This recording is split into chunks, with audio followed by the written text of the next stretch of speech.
तो आज की इस वीडियो में हम बात करने वाले हैं एक प्लेन और एक बोट से मिलकर बना हुआ एक मॉन्स्टर जिसे हम कैस्पियन सी मॉन्स्टर के नाम से जानते हैं। इसका असल नाम एक ग्रानो प्लेन है जो कि रसिया द्वारा बनाया गया था। तो इस वीडियो में आप एंड तक बने रहें और इसकी पूरी डिटेल्ड इंफॉर्मेशन आपको इस वीडियो में मिल जाएगी। चलिए इस वीडियो को शुरू करते हैं। अगर आप चैनल पे नए हैं तो चैनल को सब्सक्राइब जरूर करें।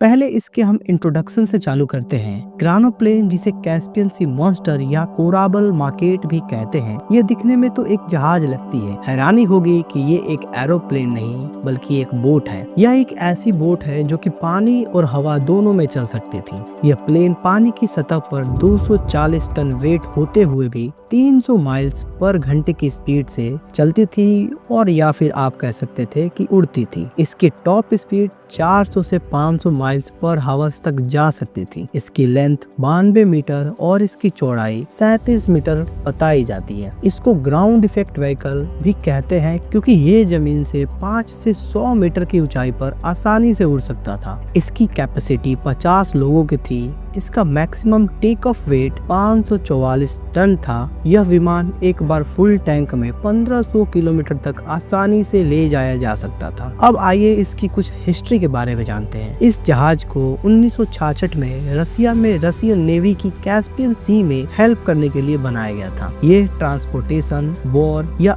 अन्य कारणों के लिए बनाया गया था। यह प्लेन 1966 से 1988 तक विश्व का सबसे बड़ा एयरक्राफ्ट कैरियर बना रहा। 1988 में कोराबल मार्केट के डिस्ट्रक्शन के 8 साल बाद विश्व का दूसरा सबसे बड़ा aircraft carrier Antonov AN-225 Maria बना। इस प्लेन में इसके हेड पर जेट इंजन लगे थे जो इनको जमीन या पानी से ऊपर उड़ने में हेल्प करते थे। इस प्लेन को रसिया के दगेस्तान के क्यास्पक शहर के पास 1964 में शुरू किया गया था और 2 सालों के कड़ी मेहनत के बाद 1966 में इसका काम पूरा हुआ और इसका फर्स्ट ट्रायल 16 अक्टूबर 1966 को 2 पायलट व्लादिमीर लोगिनोव और रोसिल्याव एलेक्जेव ने कैस्पियन सी के इस हिस्से में इस प्लेन का टेस्ट किया गया था। यह प्लेन 15 सालों तक रशियन मिलिट्री की हेल्प किया। फिर 1980 में कैस्पियन सी में इसका क्रैश होने के बाद फिर इसको कभी रिपेयर नहीं किया गया। हालांकि हम आगे जानेंगे कि इसे क्यों नहीं रिपेयर किया गया।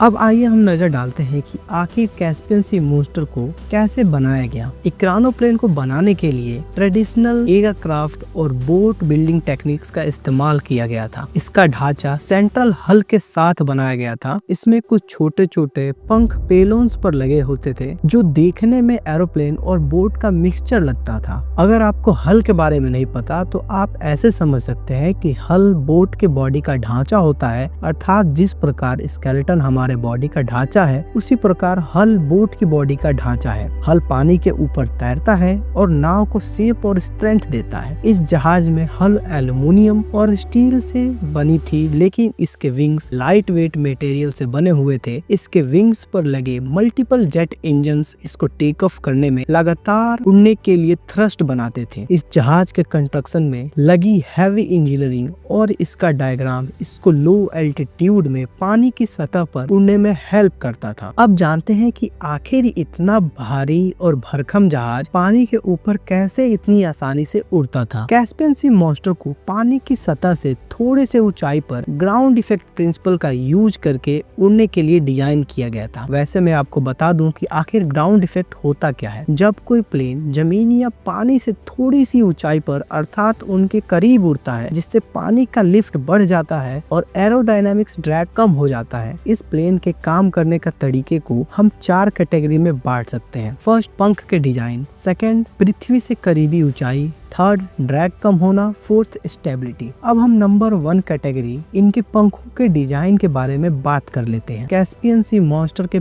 पंख बड़े और मोटे होते थे और वे उसके स्ट्रक्चर से ऊंचे थे। ये पंख कम स्पीड पर भी प्रभावशाली लिफ्ट उत्पन्न करने के लिए बनाए गए थे और इनका पोजीशन ग्राउंड इफेक्ट का एडवांटेज अच्छे से ले पाता था। अब हम नंबर 2 कैटेगरी पृथ्वी से करीबी ऊंचाई की ओर बढ़ते हैं। बहुत कम ऊंचाई अर्थात वाटर लेवल से 5 से 20 मीटर की ऊंचाई पर कैस्पियन सी मॉन्स्टर को ग्राउंड इफेक्ट का फायदा मिल सकता था। जब हवा पंख और पानी के बीच से गुजरती है तो वह प्रेशर बनाती है जिससे लिफ्ट बढ़ जाती है और ड्रैग कम हो जाता है। अब नंबर 3 ड्रैग कम होना पे ध्यान देते हैं। ग्राउंड इफेक्ट के कारण ड्रैग कम हो जाता है जिससे कैस्पियन सी मॉन्स्टर समान ऊंचाई पर उड़ने वाले अन्य विमानों की तुलना में कम फ्यूल पे भी अधिक रफ्तार से उड़ सकता था। अब नंबर 4 स्टेबिलिटी की बात करते हैं। ग्राउंड इफेक्ट में उड़ते समय कैस्पियन सी मॉन्स्टर को अधिक स्टेबिलिटी मिलती थी क्योंकि पानी के करीब उड़ने से हवा का गस्ट और टर्बुलेंस कम हो जाता था। सामान्यतः कैस्पियन सी मॉन्स्टर का डिजाइन इसके ग्राउंड इफेक्ट फिनोमिना का एडवांटेज लेने में हेल्प करता था ताकि वो समुद्र के ऊपर कम ऊंचाई पर उड़ सके, जिसके कारण यह मिलिट्री सपोर्ट और मिशंस में रशियन नेवी को हेल्प करता था। अब हम इसके कुछ एडवांटेज और डिसएडवांटेज की ओर चलते हैं। अगर हम इसकी एडवांटेज की बात करें तो इसका पहला एडवांटेज था एफिशिएंसी, स्पीड, स्टेबिलिटी,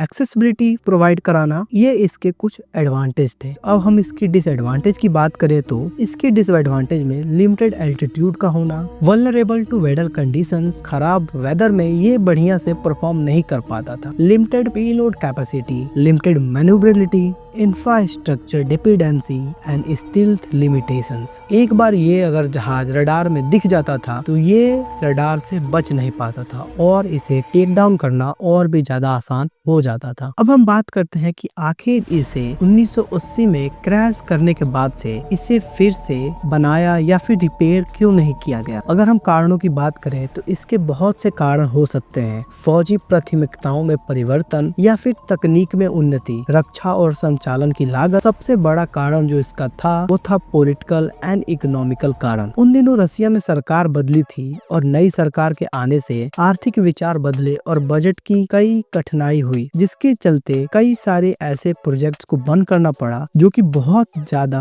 उस समय पे एक्सपेंसेस कर रहे थे रसिया के लिए। उम्मीद करता हूँ आपको कैस्पियन सी मॉन्स्टर के बारे में अच्छे से पता चल गया होगा। इस जहाज पर यूट्यूब पे इतनी नॉलेज और किसी भी वीडियो में आपको नहीं मिलेगी। So subscribe our channel my स्टेवा for unique and informational content and we will see you in the next one.